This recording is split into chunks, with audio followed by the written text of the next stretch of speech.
अलविदा जुमे की नमाज के लिए हम लोगों ने पूर्व में ही सभी संभ्रांत लोगों से व धर्मगुरुओं से इस संबंध में वार्ता की गई थी और सभी से सकुशल तरीके से नमाज को संपन्न कराने की अपील की गई थी। जैसा कि आप देख सकते हैं सकुशल रूप से नियमानुसार नमाज जो है वो सब संपन्न हो गई है और इसके लिए हम लोगों ने 3 दिन से ड्रोन सर्विलांस कराया कंटिन्यू और 3 सेक्टर में हमने विभाजित कर रखा था, सिविल लाइन थाना क्षेत्र को और इसके अतिरिक्त वार्षिक में भी। साथ में हमारे साथ आरएएफ, पीएसी और सिविल पुलिस यहाँ पर तैनात रही और जिसके चलते हमारी नमाज जो है सकुशल संपन्न हो गई।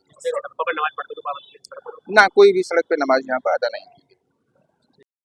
काली पट्टी बांधी गई है, क्या देखिए, ये भारतीय जनता पार्टी की सरकार है और तुष्टीकरण की राजनीति कर रही है, तो उसके विरोध में तुष्टीकरण की जो राजनीति हुई है उसके विरोध में हमने काली पट्टी बांधी है। क्योंकि भारतीय जनता पार्टी की सरकार जब से इस प्रदेश में आई है तो उसने तुष्टीकरण किया है, केवल एक समुदाय के ऊपर विशेष तरीके से उसके अधिकारों को छीनने का काम किया है। जैसे वक्फ बोर्ड का अमेंडमेंट बिल हो, जैसे सड़क पर नमाज न पढ़ी है। एक बात बताएं आप, एक समाज कावड़िया लेकर सड़कों पर जाता है, उसके लिए फूल वर्षा भी की जाती है। एक तरफ लोग अपने घरों पर छतों पर नमाज पढ़ रहे हैं तो उस पर पाबंदी लगाई जा रही है। तो ये उस चीज का विरोध है, ये लोकतंत्र है और लोकतंत्र में हमें विरोध करने का अधिकार दिया है। क्या नाम है आपका? मैं यामीन खान अब्बासी, जिलाध्यक्ष ऑल इंडिया मजलिस इत्तेहादुल मुस्लिमीन अलीगढ़। काली पट्टी बांध के नमाज पढ़ेगी, क्या वजह है? देखिए, आज रमजान का आखिरी जुमा अलविदा जुमा था और all India Muslim personal law board ने ये आह्वान किया था कि जिस तरीके से भारतीय जनता पार्टी ये जो वक्फ बिल पार्लियामेंट में लाना चाह रही है, इस पार्लियामेंट में बिल पास करा करके ये जो हमारे वक्फ बोर्ड में जितने भी मदरसे आते हैं, मस्जिदें आती हैं, खानकाएं आती हैं, दरगाहें आती हैं, कब्रिस्तान आते हैं, इन तमाम चीज़ों पर कब्जा करने की भारतीय जनता पार्टी कोशिश कर रही है। और इस बिल को पास रोकने के लिए अभी जंतर मंतर पर भी धरना प्रदर्शन हुआ था, बिहार में पटना में हुआ था, अब ये विजयवाड़ा में भी 29 तारीख को प्रदर्शन होने जा रहा है। तमाम राजनीतिक पार्टियां, तमाम मुस्लिम तंजीमों ने इनका विरोध किया है। तो हमने आज अपनी बाजू पर काली पट्टी बांध करके all India Muslim personal board के आह्वान पर आज अलविदा जुमा अदा किया है और हम ये शांतिपूर्वक तरीके से पूरे उत्तर प्रदेश नहीं पूरे भारत के मुसलमान इस बिल का पुरजोर विरोध करते हैं और जब तक पार्लियामेंट में ये बिल लाया जाएगा हिंदुस्तान का मुसलमान इसका विरोध करता रहेगा।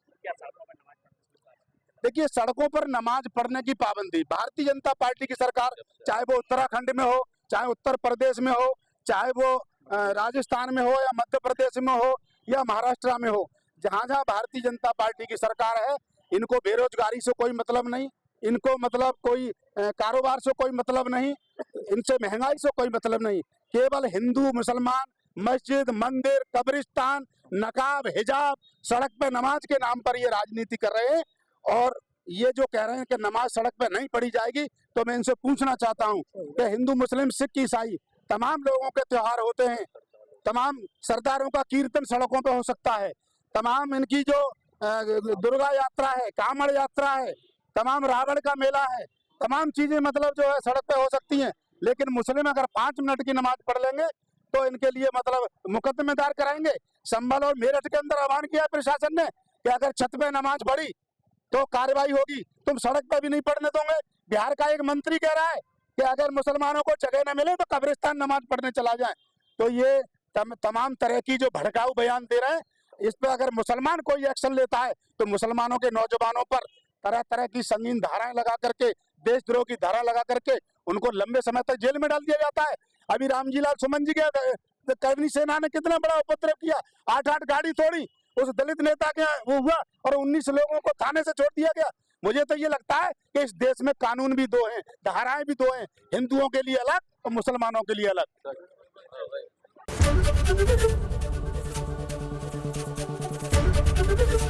एबीपी गंगा, खबर आपकी, जुबान आपकी।